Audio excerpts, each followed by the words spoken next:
Hello everyone, Dave Barton here. It is time for our September newsletter, and we have lots to talk about, so we'll do it really quick. Number one, animal shelter. Both Skugog and Uxbridge Council have voted to move forward. We've put about $160,000 to do the early works, and that is to get things ready for the foundation, to put the driveway in, and we're going to get the footings ready and just get it above ground. So that's stage one.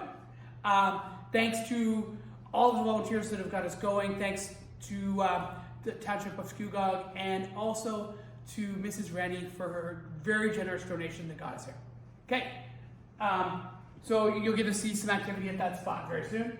Also, we're in council chambers at the township. Just thought we'd mix up the location a little bit. And folks, if you want to get married, you need a marriage license, you want to have a marriage up north or away but need to have a ceremony that's a little lower key, or you want to do the whole ceremony here, a few times a week, we have people in white dresses from all over Ontario come and get married. Sometimes it's in council chambers, sometimes it's out in the gardens in front. We do this all the time. We're very happy to have your weddings here. Next, downtown revitalization.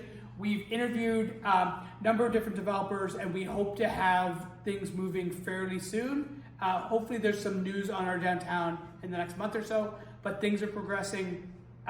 What we've seen so far looks awesome. Another big announcement was last month. Minister Lumsden and Minister Bethenfalvey were here talking about a new grant for the pool. It's $7.89 million is the number to build a structure very much like this. We're out getting pricing right now, and we hope to break ground next year in 2026 for this to get this rolling. I'll just give you kind of the breakdown.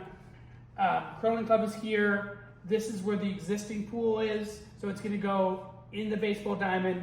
The doors are gonna face the Uxbridge Senior Center. We decided on this location for a number of different reasons. One is, it's walkable. So a lot of our staff at this location work at the high school. So whether it's kids who are at the swim club who need to walk to and from schools, or our staff need to get there and don't have cars and licenses, this works way better than the fields of Uxbridge.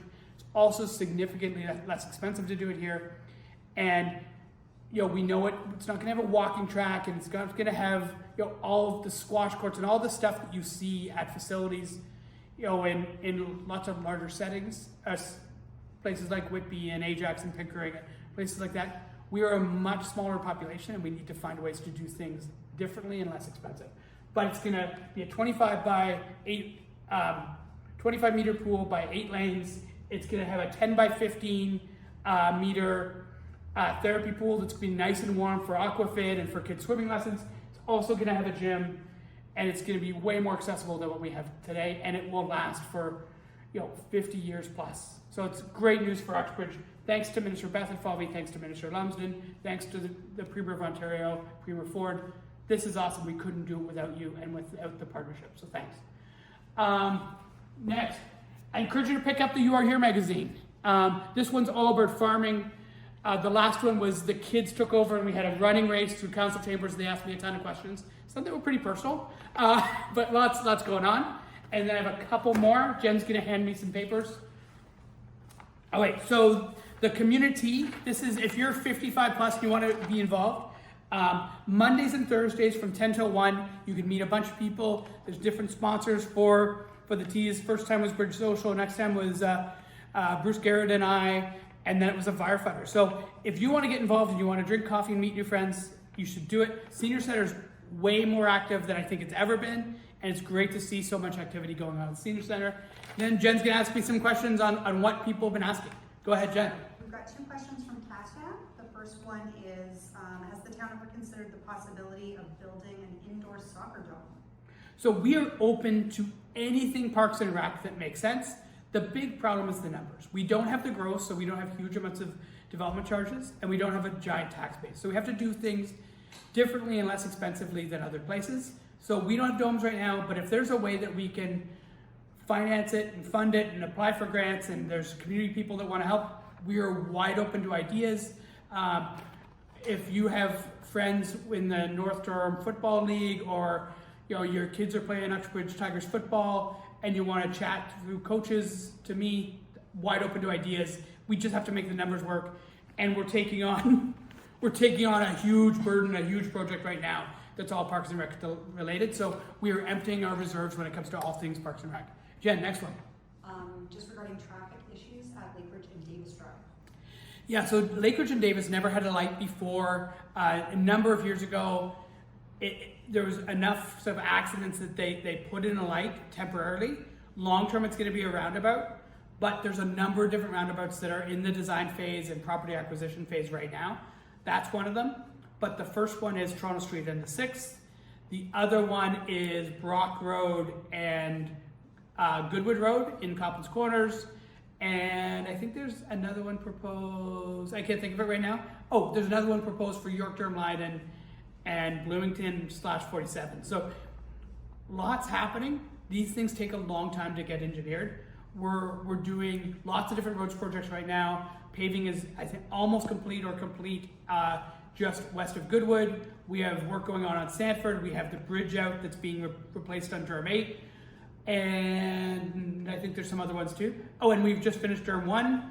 And then we have all of the local projects as well, which is the 2nd south of 47, and again, a number of other locations. So there's construction happening everywhere. We've talked about it during these mayor's newsletters, but we're doing as much work as we possibly can. But yes, we want to see more roundabouts, and we're pushing for more to happen quicker all the time. Thank you. Is there another question? One more. We've got a few questions about the animal shelter and if we have any updates. Oh, so I think we did that already. So yes, so if you had questions about the animal shelter and updates, yeah, it's there.